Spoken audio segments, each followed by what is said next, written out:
আচ্ছা দাদু, মানুষের রূহ বা আত্মা দেখা যায়? মানুষ কি কখনো তাদের আত্মাকে দেখতে পারে?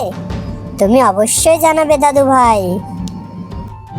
হ্যাঁ দাদু ভাই, আমি তোমাকে অবশ্যই জানাবো।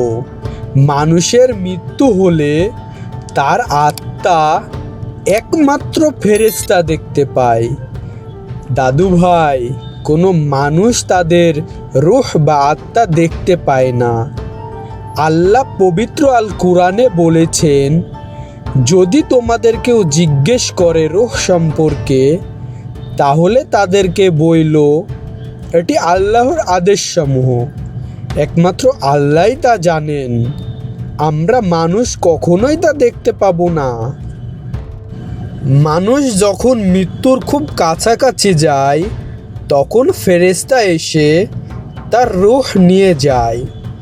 রূহ শুধু ফেরেশতা দেখতে পায়, আশেপাশের কোনো মানুষ দেখতে পায় না দাদু ভাই। এ বিষয়ে হাদিসেও আছে। সহিহ মুসলিম হাদিস, হযরত মুহাম্মদ সাল্লাল্লাহু আলাইহি সাল্লাম বলেছেন, যখন মানুষের মৃত্যু হয় তখন ফেরেশতারা রূহ নিয়ে যায়। তো দাদু ভাই, মানুষের রূহ একমাত্র আল্লাহই ভালো জানেন এবং আল্লাহই তা দেখেন এবং তার আদেশেই ফেরেশতারা রূহ নিয়ে যায়।